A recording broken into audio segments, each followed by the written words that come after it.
Euro 2024 group stage predictions, guys. Let's go. Starting with Group A, two teams gonna make it through are going to be, in this order, Switzerland and then Germany, guys. Germany are just going to make it if they're lucky. The international football has been shambles, if you ask me personally. I honestly thought they were going to be a bit better with Nagelsmann leading the helm. Maybe they need a bit more time to gel, but you never really know with these international tournaments from time to time. And as for Switzerland, they've been doing quite well when it comes to their qualifiers.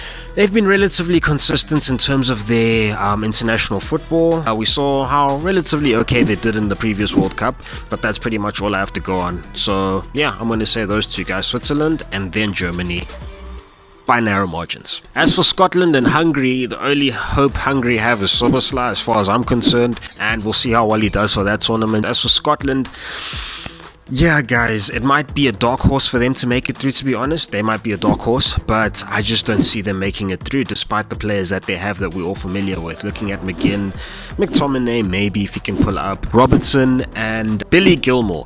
Come to think of it, I just named some decent players, to be honest. Hey guys, shout out for the dark horse. Look towards the end, they might be one of them. Group B, looking like the group of death, guys, with Spain, Croatia, Italy, and Albania. Good luck to you guys. The only hope Albania have, in my opinion, is Armando Broja, and I know no other players in that squad. If you do, hit me up in the comments. As for who's going to make it through, it's going to have to be Spain in first place. And coming in second, narrowly, I'm going to say Croatia. Personally, I don't know too much about the Croatia squad outside of their oldest players, but they have some decent players that are still ready to play this tournament. Modric.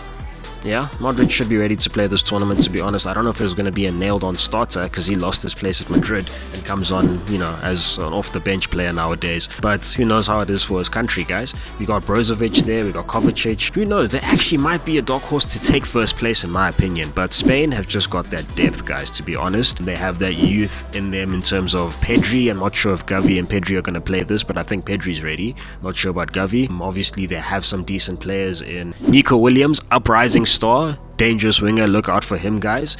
And yeah, overall, Spain have just had a steady squad throughout the generation. They've never really been lacking in players overall, to be honest. So I think they're taking first place. All depends on their system and how they're planning to go into this tournament. But to be honest, there's no reason why they shouldn't take first place. Croatia, I think, might have a bit more experience in the team. So yeah, we'll have to see, guys. As for the other two, Albania and Italy.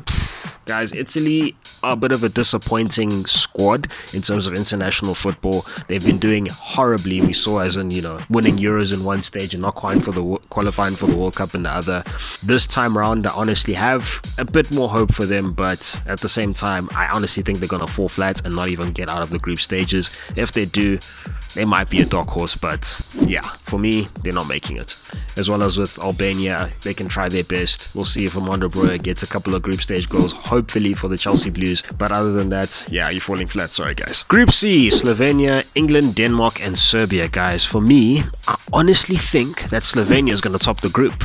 Now, hear my shout. I think they're a decent team and they've done well in the qualifiers so far. Despite what everyone thinks about England, they will make it out the group, but I think they're going to come in second place. Denmark and Serbia, out of the group, in my opinion. They have some decent players in them. I mean, looking at Denmark, I don't know if Eriksen's going to play this tournament. Højlund's there. And as for Serbia, don't really know any notable players from them. Let me know in the comments if you think they can pull through and be a dark horse. But to be honest, guys, sorry to disappoint my English fans, but you guys are probably going to come second in the group. I have a feeling. If I'm wrong, I'm wrong. Maybe you might do well. And Gareth Southgate's picked an interesting squad for this one, and he seems like he's ready to be on business, bro. So, honestly, yeah, that's how I see it. England and Slovenia go through. Group D, Netherlands, France, Poland, and Austria. This is a little bit of a group of death, in my opinion, if you think that Poland has quite decent form. They did well in their last international tournament, to be honest. I think they have a chance of going through.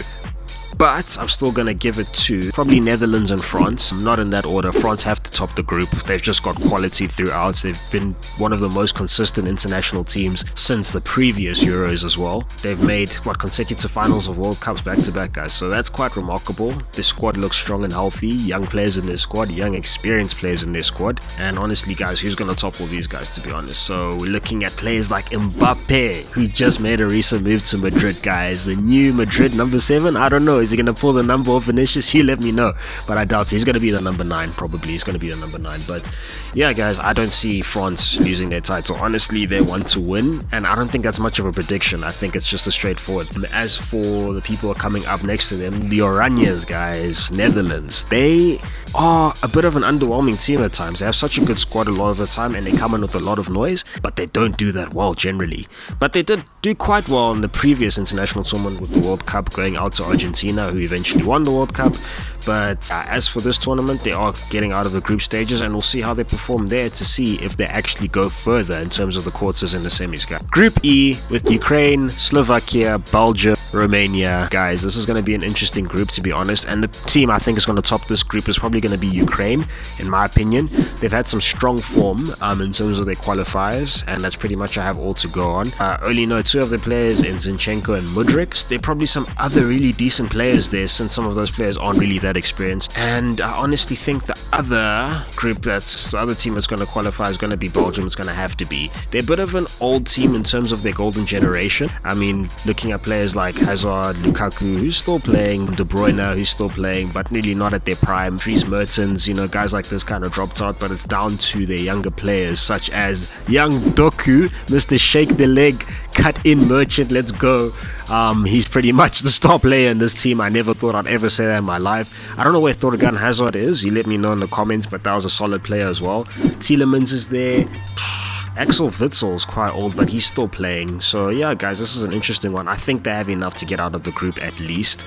Group F with Portugal, Czechia, Turkey, and Georgia, guys. This is an interesting group, to be honest. I think there's some some underrated countries in this group. Speaking of Turkey and Georgia, to be honest, but in Georgia, the only hope is pretty much your guy, Hricha Kvaratskhelia. I bet you didn't think I was going to pronounce that name. Holla at your boy.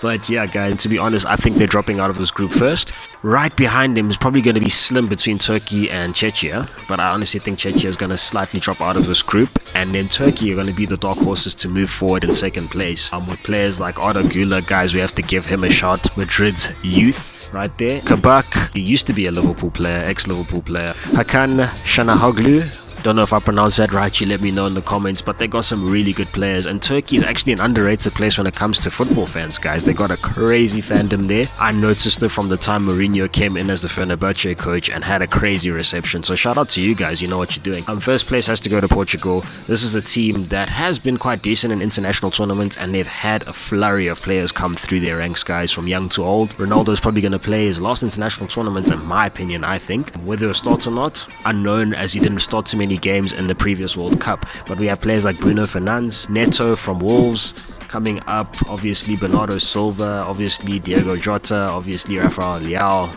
It's endless list of guys and players, to be honest. And looking at the midfield position, I think it's going to be a first major tournament, probably the second, but he's probably going to start all of these. João Palhinha, I honestly think he has a good shot to start this game, as he started a lot of the friendlies. And Ruben Neves is probably going to fall off, but he should have been selected for the squad. I think he's needed for his experience. But to be honest, guys, Portugal are making it through convincingly, in my opinion. Second's going to have to be Turkey. They're quite close. And then, yeah, other guys fall off. Now for my dark horses.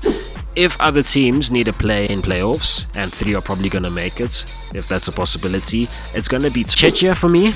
Second, probably going to be Poland, in my opinion. And a third one, just for the Liverpool fans, Hungary for Szoboszlai.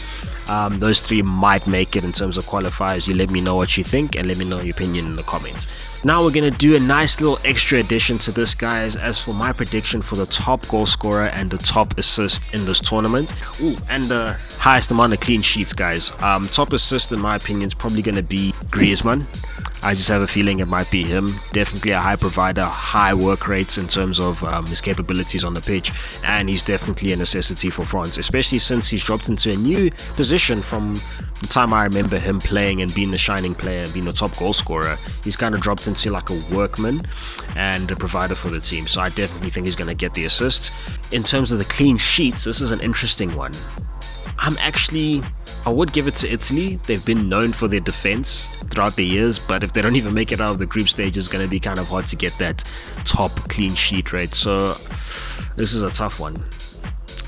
I'm going to give it to...